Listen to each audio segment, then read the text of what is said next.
हाय साथियों, स्वागत है आपका एक और नए वीडियो में। साथियों, आज के इस वीडियो में एक अलग दृष्टिकोण के बारे में चर्चा करने वाले हैं। तो चलिए वीडियो को शुरू करते हैं। यदि आप चैनल पर नए हैं तो इस चैनल को लाइक, शेयर एंड सब्सक्राइब जरूर करिएगा। साथियों, एक अलग दृष्टिकोण दो मेंढकों की कहानी के माध्यम से समझने की कोशिश करते हैं। साथियों, दो मेंढकों की कहानी है जिन्होंने अपना पूरा जीवन एक कुएं में गुजारा। एक दिन पहला मेंढक कुएं से बाहर कूदकर गायब हो गया। कई दिनों के बाद जब वह वापस लौटा तो दूसरे मेंढक ने उससे पूछा कि वह कहाँ था। कुएं से परे एक पूरी बड़ी दुनिया है, पहले मेंढक ने कहा, और उसने उन सभी स्थलों और ध्वनियों का वर्णन करना शुरू कर दिया जिन्हें उसने देखा और सुना। आप यह सब बातें बना रहे हैं, दूसरे मेंढक ने कहा। इस कुएं के अलावा कुछ भी नहीं है, आप इन सभी चीज़ों की कल्पना कर रहे हैं।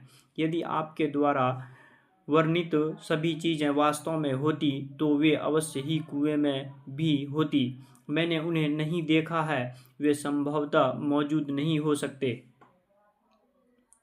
कई बार हम भी इस दूसरे मेंढक की तरह सोचते हैं। हम सोचते हैं कि जो हमने देखा है बस वही असलियत है, बाकी इस दुनिया के परे और कुछ भी नहीं। अक्सर हम यह सोचते हैं कि यह जो दुनिया है जिसमें हम सब जी रहे हैं वही असल की दुनिया है, मगर यह जानने के बजाय कि इस दुनिया के परे कुछ और भी है, हम इस दुनिया को ही सब कुछ समझते हैं। कुएं में फंसे दूसरे मेंढक की तरह हम भी अपने दिमाग को बंद कर बैठे हैं। हो सकता है कि प्रयोगात्मक मानसिकता के साथ हम ऐसा कह सकते हैं कि जो मैं देख सकता हूँ उससे कहीं अधिक जीवन में कुछ और भी है। मैं प्रयोग करके देखूं कि मेरे शरीर और मेरे मन के अलावा और भी कुछ है। एक समय ऐसा था जब लोगों का मानना था कि पृथ्वी समतल है, लेकिन खोजकर्ताओं ने उन्हें गलत साबित कर दिया और कहा कि दुनिया गोल है। एक समय ऐसा भी था जब वैज्ञानिक मानते थे कि पृथ्वी ब्रह्मांड का केंद्र है और सूर्य उसके चारों ओर घूम रहा है, पर उनका यह सिद्धांत भी गलत साबित हुआ। एक समय ऐसा था जब लोग यह भी मानते कि पदार्थ एक जड़ वस्तु है, लेकिन बाद में पता चला कि परमाणु के अंदर भी कई उप परमाणु है, उनके मध्य में ऊर्जा के नाचते हुए बुलंदे हैं। सदियों से ऐसे दृष्टिकोण वाले लोग आए हैं जिन्होंने अपनी आत्मा को जाना है। शास्त्रों और मौखिक परंपराओं द्वारा वे अपने अनुभव उनके शिष्यों के पास छोड़ गए हैं। हम उनके लाभार्थी हैं।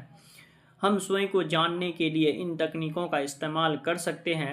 अभ्यास करके हम अपनी आंतरिक दृष्टि का दायरा बढ़ा सकते हैं और इसके लिए हमें केवल ध्यान अभ्यास की तकनीक को सीखने की ज़रूरत है, जिससे हम अंदरूनी ज्योति और श्रुति पर अपना ध्यान केंद्रित कर सके।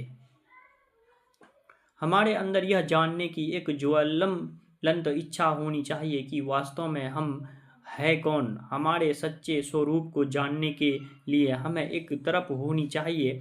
हम जानते हैं कि जब हम गंभीरता से कुछ चाहते हैं तब हम अपना पूरा ध्यान बाकी सब